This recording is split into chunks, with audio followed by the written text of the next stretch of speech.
Tell me if this sounds familiar. This is the only marketing strategy that you're going to need to double your business and bring in hundreds of leads in 2025. Maybe you've fallen for it and bought the thing, the course, the ad strategy, whatever it is. Deal only is normally $10,000, but today it's $500. $500 sounds like a great deal. You tried it, and most of the time, what happens? It doesn't work. In this video, I'm going to run through how you actually build a marketing strategy that works for your business and why questions are the answer rather than answers. But first, let's talk about Rocky.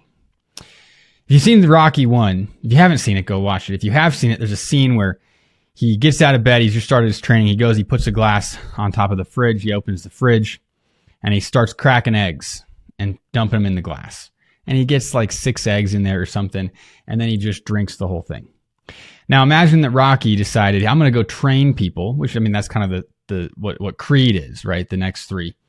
After all the Rockies, you have Creed. He's going to train people. Now imagine he said, look, I did this, so you need to do this. I drank 6 eggs a day raw at 4 in the morning. So you need to drink 6 eggs a day raw at 4 in the morning. This is what these marketing agencies and gurus are basically doing. We did this for 1 client or for 5 clients, whatever it is. So you need to do that too. But there's a problem with that. Number 1, your offer is different. Even if you, let's say you're a lawyer and you're in a group of, you find a marketing campaign, you spend the $100 on it specifically for lawyers. It's possible that your offer is a little bit different. It's possible that some guru out there thinks that their strategy works for everybody, and it doesn't. So this is why I think that questions are actually the right way to start your marketing strategy and understanding a foundation of how marketing functions so that you can then build from there. And that's what we're going to do in this video. I've done a previous video on the 4 laws of marketing. What we're basically doing is taking that and we're building that into your strategy. Think of it like physics versus engineering. Physics is what you have to understand if you're going to build a bridge. But engineering is how you build that bridge. And if I were to say, this is how you build a bridge, this is the one way, and these bridges work best for everybody. Well, that's not true. I mean, you look at bridges and you have some that have archways underneath. You have the Golden Gate Bridge where it's got these, it's supported from above. You've got bridges that are short. You've got bridges that are long. And so we have to abide by the laws of physics first. And then we take engineering concepts second, and we can use that to say, based on the laws of physics, and here's how engineering works, we can use that to construct a bridge that carries the appropriate load for the purpose of that bridge.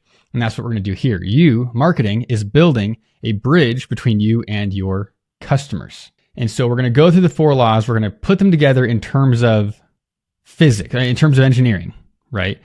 And what we call that is the marketing mansion. And you're going to learn how to apply the 4 laws to build a bridge between you and your customers.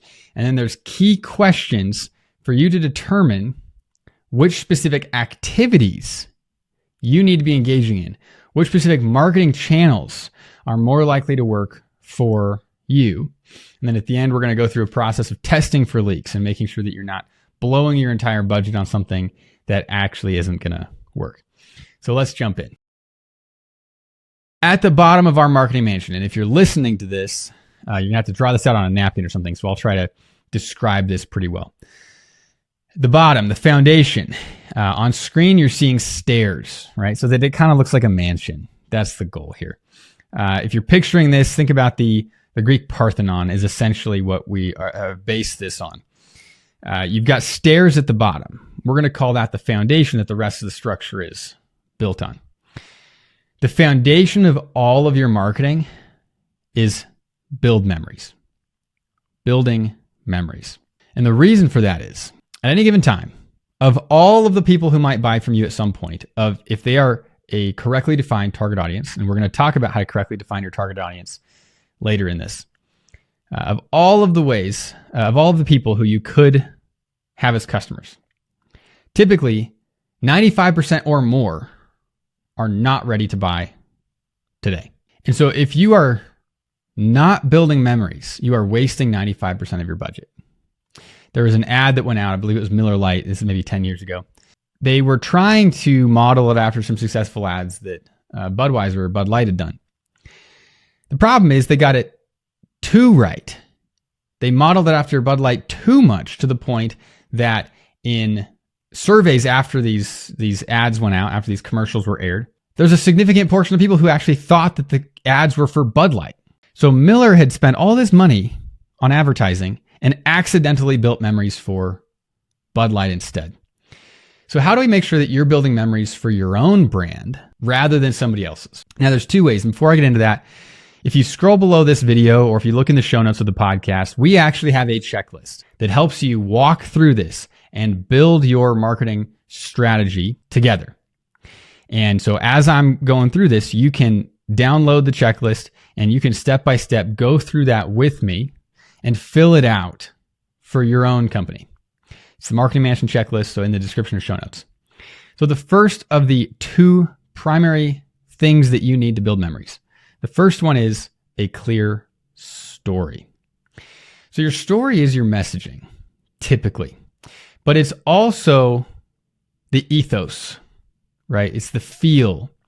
So if you think about Red Bull, Red Bull's story is Red Bull gives you wings, right? Red Bull gives you energy. And so in their advertising, if you think about those cartoons, the story is always that Red Bull gives you wings, right? And then they're going to mix up how exactly they go through the process of getting you there. Sometimes it's a person running away from an animal. Sometimes it's a person trapped on an island, these different ways of doing that. So your story, you don't need to literally say the exact same thing every time, but we need to have a message that is consistent.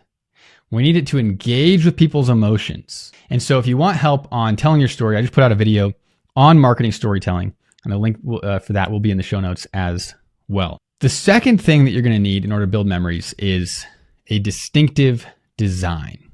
So we have a clear story, that's the words, the messaging, and the ethos, and then the distinctive design, which continues the ethos, but more in a visual way. So if we think about Red Bull's advertising, it's those cartoons. That is this distinctive design. The minute the cartoon comes on, you know this is a Red Bull commercial. Your distinctive design is going to include your logo, your colors, your font. It also could include characters like Geico's Gecko, right? It could include the design, like the cartoony thing that Red Bull does. So the combination of these two is essentially the story, the messaging, the emotions that we're grabbing, and then the design is the look, the feel, and those things. We combine those, and we get ads like what Geico has. And Geico is similar to Red Bull in that the feel is the same. The character, the gecko, comes on. You immediately know it's Geico. There's some funny thing that's happening, and then at the end they say, 15 minutes could save you 15% or more on car insurance. Right? There's the message. For you, most folks watching these videos aren't running billion-dollar ad campaigns or million-dollar ad campaigns. So this is going to be on your website, right? We're looking at the font on your website, your colors. We're also looking at the messaging. We want to be connecting with the journey that your customers are on, and go watch that marketing storytelling video I just put out to see more about how to do that with the words on your website or your ads. But we're also looking at the imagery on your site. We're looking at the consistency. So if you use certain colors on your site, certain fonts on your site, you also want to use those in ads. You also would want to use that in videos. The goal here is to be memorable, which means you need to be recognizable as well. So your design can't match your competitors.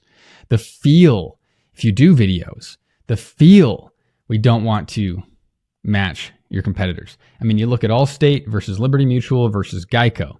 They all sell the same stuff, right? Versus State Farm. They all sell the same stuff, but each of them has owned, Allstate's blue, Liberty Mutual's yellow, State Farm's red, Geico's, I guess, a light blue.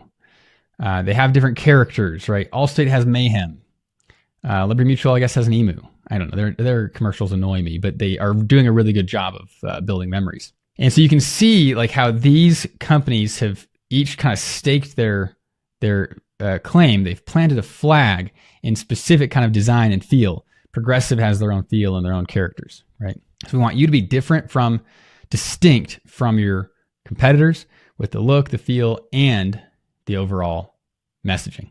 That's the foundation of your marketing. Now, we're not going to be building strategies around this. We're going to be building strategies around the pillars that I'm going to get to here in a minute. The pillars are the activities that you're going to be engaging in. The reason that building memories, your clear story, your distinctive design is the foundation is because you're going to be making sure that those exist and are consistent in every piece of marketing that you put out, in every activity that you engage in. You need to be making sure that your story and your design are clear, distinctive, and consistent over time. So now let's go up into the pillars. So if you're drawing this out on a napkin, there are 4 pillars. Imagine the Greek Parthenon again. Each of the pillars is going to sit on a block. So the left 2 pillars are on one block and the right 2 pillars are on another block. And the reason is because the left 2 pillars are kind of under one category and the right 2 pillars are under a different category. So on the left side of the mansion, that block says maximize availability. And this is the category for the left 2 pillars. So let's talk about maximizing availability. The key question here, and this is one of the 2 very important questions you're going to be asking as you build out your strategy. The key question is, where do people look for what I sell? So if you're filling out that marketing mansion checklist, go ahead and pause the video or the podcast and brainstorm. Ask that question. Where do people look for what I sell? And make sure that you're thinking in terms of your category, not just where you currently are. Let's say you sell ice cream. If you're in one local food store and you ask the question, where do people look for what I sell? The answer is not that one local food store, because that's where I am. No, we're going to think about the category as a whole. Where do people look for ice cream? Grocery stores, all of them. Walmart, Target, natural grocers, wherever it is that you go, Sprouts. If you have like a healthy version of ice cream, you might put Sprouts or natural grocers at the top of the list, maybe some local stores at the top of the list, but people will still go to places like Walmart to find ice cream because you're in that category, right? So we're thinking in terms of your category. If you sell something like services, maybe people go to Google. That's an option here as well. If you're e-commerce, they're definitely going to go to Amazon. If we've had clients who found that people will go to conferences. They'll talk to coaches, right? There's a whole lot of different answers for this question, but the question is, where do people look for what I sell? It could be virtual, it could be physical. So take a second and brainstorm where people look for what you sell. Now, once you've got that, we're going to move into the first of the 2 pillars on top of this block. And these are the 2 activities that you're going to be focusing on. The first pillar, if you're writing it on a napkin, write easy to find on that pillar on your napkin. Easy to find. So now that we have our list of the places people look for what you sell, the first activity to engage in is to be easy to find where people are looking. Now you might be saying, man, Alexander, this is impossible. Yeah, it might be, right? So we're going to prioritize next. Maybe it's not within the realm of possibility or reality for you to get into Walmart or for you to rank at the very top of Google tomorrow, right? Okay. So we're going to prioritize your list based on impact and feasibility. Is it actually possible, right? Because we're going to have a short-term goal, but we're also going to have a long-term goal here. And yeah, short-term, we want to increase our leads. We want to increase our sales in the short term, but we also want to do that in the long term. And so let's say you've decided that Google is a place people look for what you sell. So you want to be on Google. And we want to become easy to find. Google's a big place. And there's a lot of different things people might search for. And so we can say, for now, we want to show up on Google. And then you might need to go work with an SEO agency or do some SEO research on what that particular strategy might actually look like. And a good place to start is to go there yourself. And regardless of where you decided people look for what you sell, I recommend you go there. So if we're going to go to Google and let's say you type in marketing agencies near me, what you'll find is typically the first page of Google for that search term is actually dominated by lists and directories, not by marketing agencies themselves. So this is an interesting tweak on our strategy. And I'm giving this as an example here, but the basic journey of listing off where people look for what you sell and then going there is going to be the same. So if I have a search term that I want to show up for and I go there and it's dominated by lists and directories, that changes my strategy. SEO might not be the first strategy. The first strategy might be I got to get listed on those lists and directories. But then we have another piece of this, which is, well, there's a whole bunch of keywords that you could potentially rank for. And so maybe marketing agencies near me is not the keyword to focus on. Maybe it's something like SEO for lawyers, SEO agencies for lawyers. Now that's more specific. Maybe that's something, if you go to Google, you look at that, you're like, oh, there's actually marketing agencies ranking. So I might be able to rank near them or up on top of the first page or above them. This applies everywhere. So if you go to, let's say you want to get into Walmart and you go there and you're like, man, these are massive brands. Maybe the price is out of your range. Maybe the shelf space, you can't get the, eye level. There's a lot of these questions to be asking. So the long-term goal then is, what would it take to actually do the big thing, to get onto, the best shelf space at Walmart?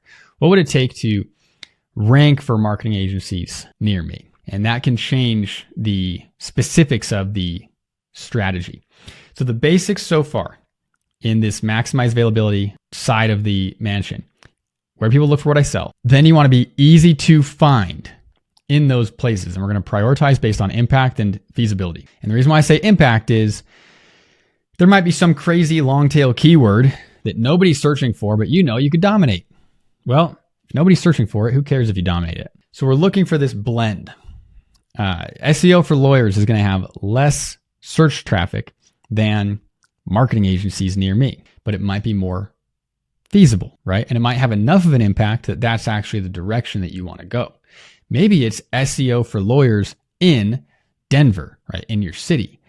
So there's different ways that you can approach your strategy with this, but the principle is we want to be easy to find in the places that people are looking. I'm going to give an example because Apple absolutely does this. If we look at the iPhone launch, Apple could have said, look, we're Apple, right? We're big. We've got market share. People will come to us, but they didn't. When they launched the iPhone, they reached out to all of the phone carriers, right? They asked this question, where do people go when they're looking for a phone? They go to phone carriers. Now, nobody said yes to them except for AT&T. So you went to AT&T, you could buy an iPhone. And then Apple worked their way into other phone carriers. So you go to any phone carrier, you can buy an iPhone. You go to Best Buy. Where do people go when they look for phones? You can buy phones at Best Buy. So what did Apple do? They got into Best Buy. So this is a strategy that even the big dogs use. And that, depending on your size, might be smaller. And that's okay for now. You don't need to go from $10,000 a month to $1 million a month. You need to go from $10,000 to $20,000 a month, right? And then to $100,000 a month. And so the strategy might be a little bit different depending on where you're at in your business journey. We're going to be easy to find where people are looking. Now, the second pillar on top of maximize availability is easy to buy. The main principle here is you don't want to give people a reason not to buy. And so that's what I want you to ask. And a lot of this comes down to your competitors. So some of this is about friction, difficulty, right? If somebody comes to your website and they're looking to give somebody their money, do you make it difficult for them? Is it easy to schedule a call, or do you send somebody on a wild goose chase? Do you have availability on your calendar, or do you make somebody, work their schedule into this 2-hour slot of availability that you've provided? More availability is going to be better. Another reason people might not buy from you, maybe your design is worse. Somebody comes to your website and they go to your competitor's website, and you've got a website from the 90s and your competitor just updated theirs with very modern branding. That impacts trust. That makes it harder to buy from you. Other reasons people might not buy: pricing. If you're twice as expensive as your competitors, why would I buy from you? if it looks like you sell the same thing. Now, of course, in every single industry, there's tiers. So if we go back to ice cream, you can get the big, the gallon size jug of sugar, or you can get a small, pint, or smaller sometimes, of some like grass-fed, natural, sugar-free thing, right? Or even maybe it's plant-based or whatever it is. They're going to have different pricing tiers, but you're still going to have competitors within your tier. If you sell little pints of grass-fed, sugar-free ice cream, there's somebody else that's going to sell grass-fed, sugar-free ice cream. And even if you're the first one there, there's still going to be some level of comparison to another brand. Maybe somebody's going to compare your grass-fed ice cream to a plant-based ice cream. You will have competitors. And so part of this question, is it easy? You want it to be easy to buy. Part of it's around friction, and part of it's around keeping up with your competitors. And so the big question here, the big focus is don't make it hard to buy from you. So think through that, through the whole customer journey. Maybe your proposal's awful. Maybe your pricing matches your competitors, but you don't clearly talk about your features in a way that they understand the value that you're offering. Maybe you're actually better than your competitors, which is why you're more expensive, but you're not clear about why. Make it easy to buy. So that's the maximize availability side of the mansion. Now let's move on to the right side of the mansion, and the block there at the bottom is reach the market. So you can think about this in terms of inbound and outbound, but I like to not use those terms in general because inbound and outbound typically is digital marketing. And as we saw with Apple, getting into the phone carriers, getting sold at Verizon and AT&T and all these places, that is marketing. And so I don't want you getting locked into inbound and outbound digital marketing. Oh, it all comes down to SEO and Facebook ads. No, it doesn't. All right. So reach the market is about you going to people. Maximize availability is about them coming to you, or at least coming to your category. And when you're thinking about marketing, I keep talking about categories because you need to be thinking in terms of your category. Very few people are looking for you specifically. And even if you do have some folks who are specifically looking for you, a great way to grow is to get more people, right, who aren't specifically looking for you. So we want to be thinking about the category as a whole when we're doing our marketing. So reach the market, you going to them. The question here is, how do I get noticed by people who might buy? Now, this one has some sub-questions. That's a little bit more of a complex question. And so in the checklist, you'll see that there's actually 3 sub-questions. The first is, who might buy? Pretty simple, right? We want to have an accurately defined target audience. So let's talk about target audiences for a minute. Harley-Davidson. Picture how you might describe the target audience for Harley-Davidson. Biker gang, tattoos, beard, leather jacket. We've got our target audience. Now, what percentage of Harley-Davidson's revenue comes from that target audience? 3.5%. Let me say that again. 3.5%.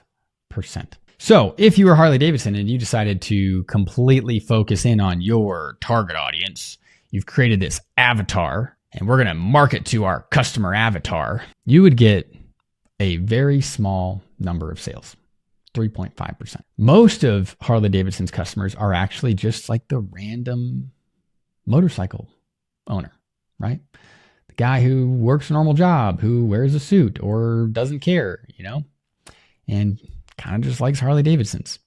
So I want you to expand your thinking on target audiences. I generally don't like avatars. This idea of, we're going to define, I saw one of our clients, they'd worked with a previous agency and they created this avatar and it went through, this is the CEO and he wants to be the next Elon Musk. And I asked them, that was in the avatar, right? He wants to be the next Elon Musk. And I asked them, hey, so would you work with a CEO who just wants to double their revenue and call it good? They're like, yeah. Okay, would you work with a CEO who doesn't care about scaling like crazy, doesn't care about being the next Elon Musk? And they were like, oh, totally, we'd work with them. Great. So why does it matter if this person wants to be the next Elon Musk? It doesn't. Another question is, how in the world are you going to target that? Let's say you decide to run Facebook ads. There's no demographic selector for wants to be the next Elon Musk. The only way that you'd really be able to do that is you put it in your copy. Do you want to be the next Elon Musk? No. No. Who wants to be Elon Musk? Generally speaking, don't create customer avatars.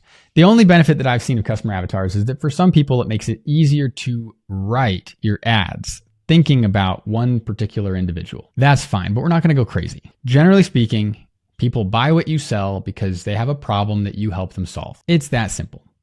So if you want to really dive in and define a target audience, the best way to do it would be to look at your past customers. Who's bought? Probably what you'll find is a whole lot of different folks. Okay. We've worked with Republicans and Democrats, men and women, different races. Like, who cares? In avatars, I typically see like, reads this newspaper. Really?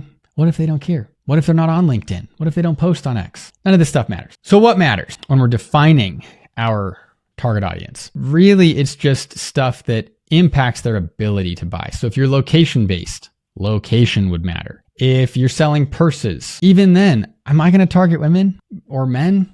I might target men with different copy. I might target men with content that focuses on buying gifts, right? The jewelry industry is a great example of this. A bunch of ads from the jewelry industry are focused on buying engagement rings for your future wife, and they are targeted at men. Okay, so that still, we might have different content, if you're selling jewelry for men versus women, but you're still going to target both because both of them are going to buy, right? Now, in jewelry, though, you will find that income level matters. Can they afford it? It might matter a bit, but you also might have low income folks who save up a lot. So this is where I really want you to be thinking as broadly as possible as you are defining your target audience. Running a marketing agency, I can tell you, we target business owners. Because if you don't own a business, why would you buy marketing? We do also target CMOs, right? Marketing directors. Most of the folks that we do sales calls with that close the deal are some level of executive. A lot of times it's a business owner. Sometimes it's another executive.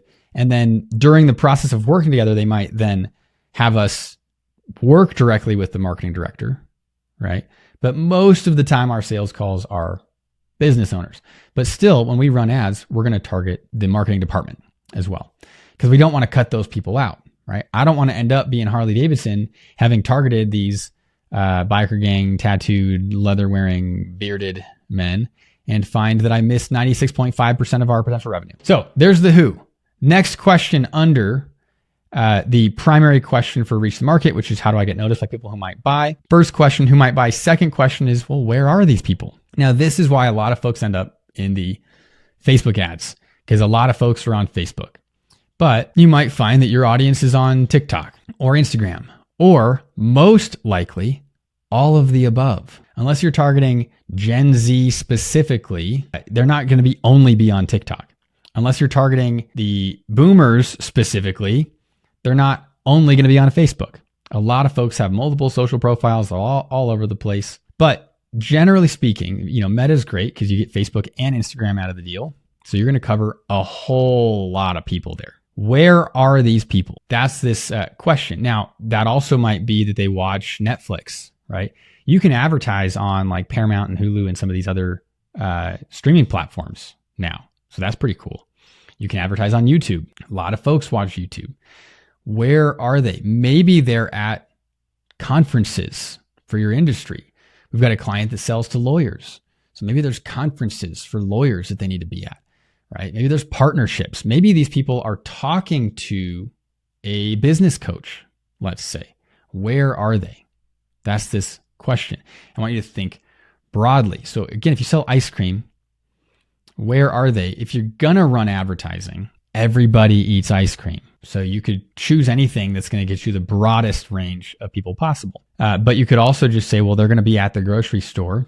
So let's pay for an end cap, or let's pay for advertising in the grocery store, or let's do coupons and get in the, I don't know if they do this. Like, they used to send out the mailer that had all the deals, right? That's advertising. Where are they? Maybe they're at stadiums. If you sell hot dogs, right? If you sell jerseys, they might be at stadiums. So this could also be a very, very broad question. Where are these people? The next sub question, the last sub question for how do I get noticed by people who might buy, is that part about getting noticed. How do I get noticed? And so this is where the creatives of our advertising are going to come in. What is actually going to get them to pause? So we're going to want to be considering that question as we are creating our ads. What will get them to pause? And I'm not saying you have to run videos. You have to run images, when you're getting into the channel. And we're going to talk about, we'll talk about channels here. But that's the question to ask as you're creating this stuff. What will get you noticed? What will get them to pause scrolling? What will get them to not skip the video ad? What will get them to laugh enough that they tell a friend about your commercial? If you're going to run a booth at a conference, what will get them to come by your booth? We've got a client who just was a speaker at a conference. So he identified my customers. He sells to HVAC owners, and there's an HVAC conference. So he went and he did two things. He had a booth and he also was a speaker. So from the stage, he could tell them, come visit the booth to claim this free thing. And then at the booth, they had a ton of conversations, right? That's a great way to approach this. So those are the three main questions, and that generally covers the two pillars. But the pillars are there to focus your attention during the activities. So what are the two pillars for reach the market? The first is reach all users continuously.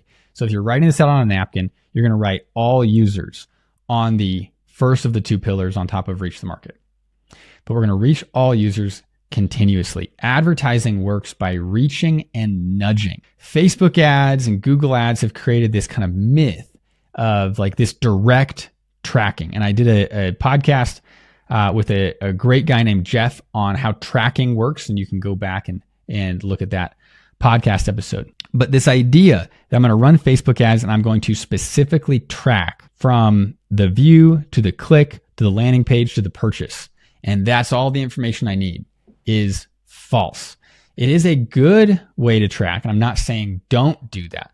But what also happens when you run Facebook ads is people will then go to Google and they'll look up your company and they'll say, what are these guys about? And they might end up on your website through Google search. And so when you run Facebook ads, a lot of times what you'll see is that your Google search traffic goes up as well. So there's this reaching and nudging concept here. What you'd notice long-term. So if you've got tunnel vision around, I'm just tracking the clicks to the landing page to the purchase, and that's all I care about, you're going to miss this, right? You can have this, track your ROAS, return on ad spend, for that. But if you broaden your view, what you'll also see is you'll have a small percentage boost over time, typically like 2 to 3% on your other channels as well. And when you stop running advertising, obviously, if you're running Facebook ads and you're tracking your ROAS there, you turn it off, that's just gone. But what you'll also notice is your other channels will drop over time as well, because now less people know about you, and also they're not thinking about you as often. Remember, the foundation of this is build memories. So if you're running Facebook ads, part of the benefit of that is that people are seeing your brand and they're thinking about you. And you are building memories if you're engaging in a clear story and a distinctive design. And let's say that they see your ad every day or even once a week.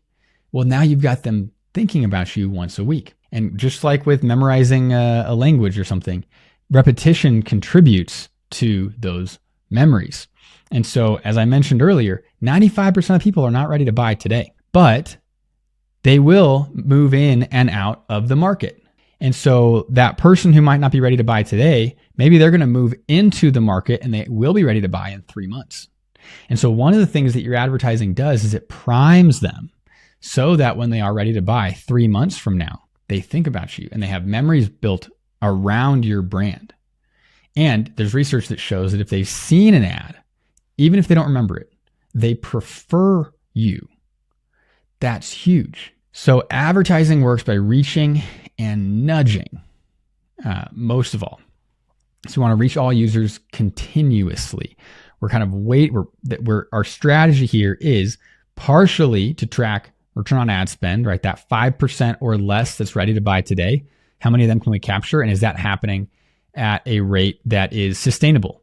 Do we have a 3x or a 5x or a 10x return on ad spend, right? Is our cost per acquired customer, right? Our CAC, cost per acquired customer, is that reasonable based on how much money we're going to make on the back end?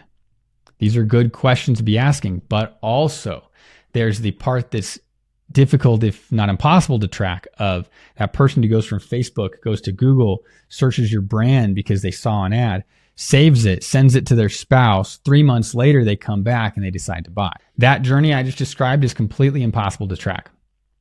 If I send something to my wife and she clicks on that link, it does not have any of the UTM data or the referral data that would say, oh, this person came from an ad, right? It's just a link now. So if she clicks on the ad and goes to the website, would show up as direct traffic. Okay, that's not going to look like a Facebook ad, even if that's how I came to know about you. So that's why we want to reach all users continuously. We're building up mental real estate over time.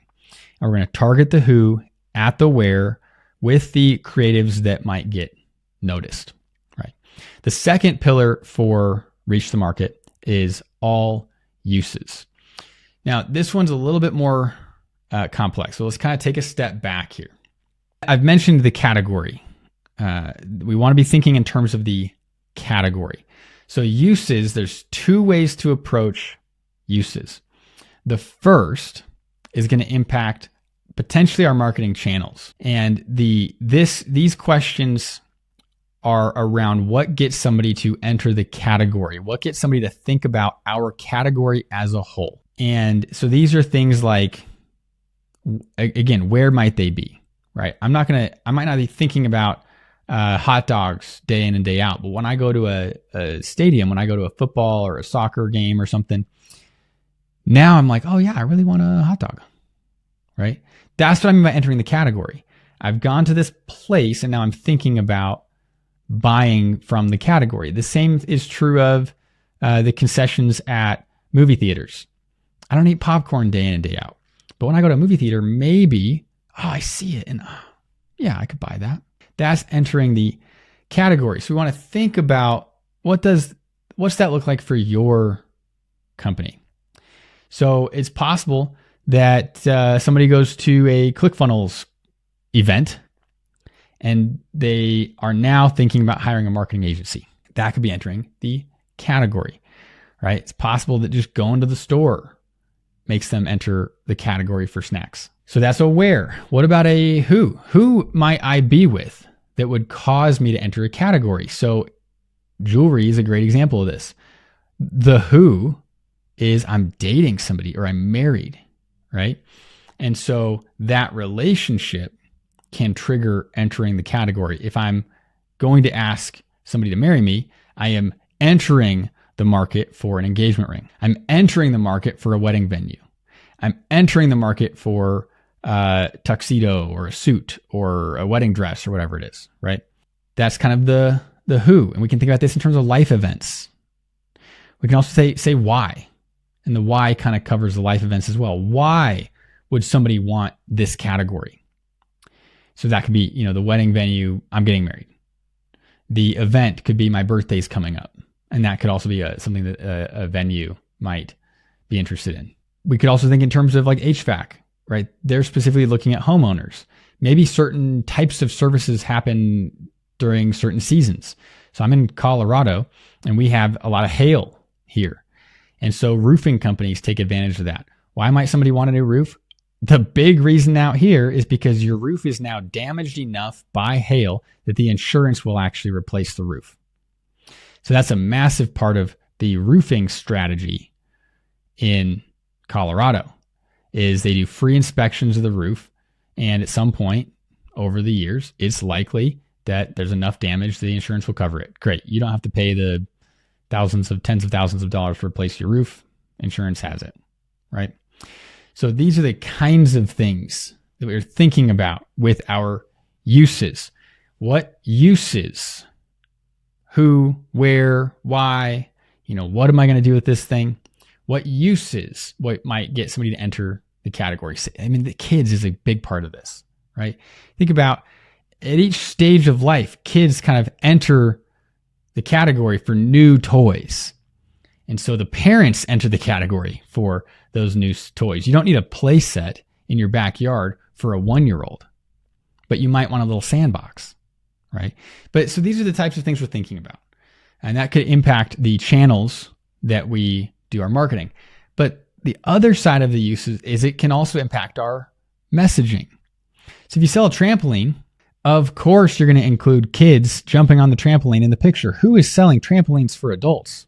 So this can impact the way that we communicate our message in our marketing. A remediation company that deals with floods, right? Their messaging is going to be focused on those horrible whys of flood damage, smoke damage, things like that, right? Mold remediation. That could go back and impact the story. So we're asking these questions. What do we do? Who might they be with? Right. And this isn't who might buy. We already asked that question. This is also who might they be with? So that's, like I said, that's a huge one for parents with their kids. Who might they be with? Kids, right? Or the kids be with their parents as well. Where might they be when they enter the category? Why might they use this? Why might they enter the category? And then also we're going to use that to go back and potentially impact the story, potentially impact the messaging. So the uses can impact channel, and it can also impact messaging. Now, you don't have to go do all this at once. And so a great picture for the overall strategy of this is location. And this idea is of kind of concentric circles that you're going to build out. And location's a good picture, but you can build out in concentric circles in a variety of ways. So let me talk about location, then I'll talk about what that means for other businesses that might not be location-based. But location is just the clearest picture of this. If you've got a lawnmower and you're going to start a lawn mowing company, and you've got a truck, let's say, you're going to have a location, a radius that is based on how far you want to drive. But then you go hire people and your location can expand. But now let's say you also add in a service of landscape design. So that would change who you're selling to, and it might also change where, right? So a location-based business is going to start in a small location and then slowly move out, and potentially over time offer services across the city, across the state, across the country. And so there's this pacing that happens with this. And so in your marketing, you don't need to go create 20 ads and go spend all of your money on marketing to everything that I just described. You can think about this in terms of concentric circles. Well, what users do I want to focus on? Well, we're a marketing agency. We can serve pretty much anybody, right? Pretty much any business we can help with. We don't do a lot of e-commerce, but pretty much any service business will help. Okay. But that's kind of tough. Targeting everybody. I mean, you kind of get lost, right? You're a small fish in a big pond. But what if you niche down, right? This is where a niche can come in. If somebody comes to us, let's say we're focusing on lawyers. If somebody comes to us and they're an HVAC company and we actually think we can help them, I'm not going to say no. But the niche has this benefit of becoming a big fish in a small pond. And so maybe we're going to do a bunch of marketing around lawyers. We're going to build out lawyers pages, SEO for lawyers. And we do this, by the way. So if you're a lawyer, we can help. If you're anybody, we can help. But we actually love working with lawyers as well. So SEO for lawyers, web design for lawyers, right? These are more likely to rank on Google than just a general marketing agency's page might be. But down the road, maybe we also want to expand out and serve other folks, right? Maybe we want to serve, that we find somebody else who's similarly not quite difficult, but high. To serve lawyers, you need to be able to write really advanced, kind of in-depth pages. Maybe we identify another niche that requires the same level of attention and research and depth for the writing. And we can kind of expand out into that next niche. This can also work with services. So let's say, and this is actually what we did at ClearBrand. We started doing web design. And what we found is, hey, actually, after people get a website, they also need SEO and they also need ads. And so we kind of slowly expanded into additional services. Well, that's going to change some of these uses. Web design, asking these questions, what do you do web design? Who might buy it? Who might they be with? Where might they be? Why might they? Web design has a whole series of answers to that. Once you get into SEO and ads, though, the answers to those questions change. So that can expand the potential customer base. And I don't want you to go do everything, be all things to all people. But there is this process of being open to, at the right time, which is probably going to be years down the road, but at the right time, potentially expanding services to take on additional customers, or potentially expanding location to take on additional customers. Because the truth is, the way to grow is to get more customers, right? If you think about all the folks who are like, sell more to your current customers, there's a really low ceiling on how much you can actually do that, right? Just to do some quick numbers, if you've got $100,000 per month in revenue, and let's say that's 10 clients at $10,000 each, and let's say you sell everybody something that costs them 10 to 20% more. Well, even if everybody bought 20% more, you're now at $120,000 a month. Okay, so you just went through all this work of selling all of your customers 20% more, and you added 20 grand to the bottom line. Well, if you sell whatever you sell is 10 grand a month, that's 2 customers. You could have just gone and gotten 2 customers to get that 20 grand. And also, there's no ceiling on getting more customers, right? So I can expand a limited amount by selling more to our current customers, but I can expand potentially infinitely by by taking on additional customers. And so I'm not saying don't sell more to your current customers, but that is not your primary focus, right? Your primary focus is getting more customers. And so if you've got a location and you've tapped that location, the way to get more customers is to take on new locations. If you've got one service, and let's say you've tapped whatever niche you're in for that one service, you can either add additional services or you can add additional niches. But eventually you're going to need to take on more customers. All right, so that's reach the market. So the 4 pillars of activity, and we're not done yet, but the 4 pillars of activity, we want to be easy to find where people are looking. We want to be easy to buy. We then want to reach all users continuously, and we want to be talking about the uses. That's what the uses are for. And so that last pillar, if you haven't written down on your napkin yet, says all uses. Now, the roof of this whole mansion is where we're going to be checking for leaks. And the roof is where you're going to write test and validate. Test and validate. The big thing here is that we are all wrong sometimes. And part of the problem of being wrong is that we don't know we are wrong, right? Isn't that weird? Whenever you're wrong, part of the definition is that you don't know. If you know that you're wrong and you're still doing it, you're just crazy.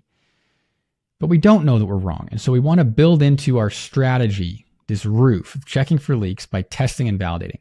And so just like with everything else here, there's 2 ways to test and validate. The first is we want to start small. And the goal here is to minimize risk. And so depending on your size, risk is going to look different.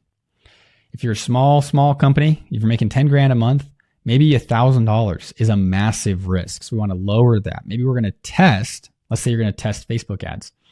Test maybe with like $100, right? If you're making 100 grand a month, your risk looks different.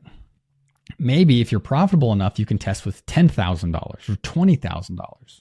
But we want to start small, whatever that means for you. So generally, that's going to be a low distraction. It's going to be low cost. It's going to be low time to consider it a test, to consider it starting small. If you are curious about how to go about this, Jim Collins has an amazing book called Great by Choice. Most folks have heard of Good to Great by Jim Collins. I actually think Great by Choice is a more powerful book. They're both the top 2 books I think every business owner should read.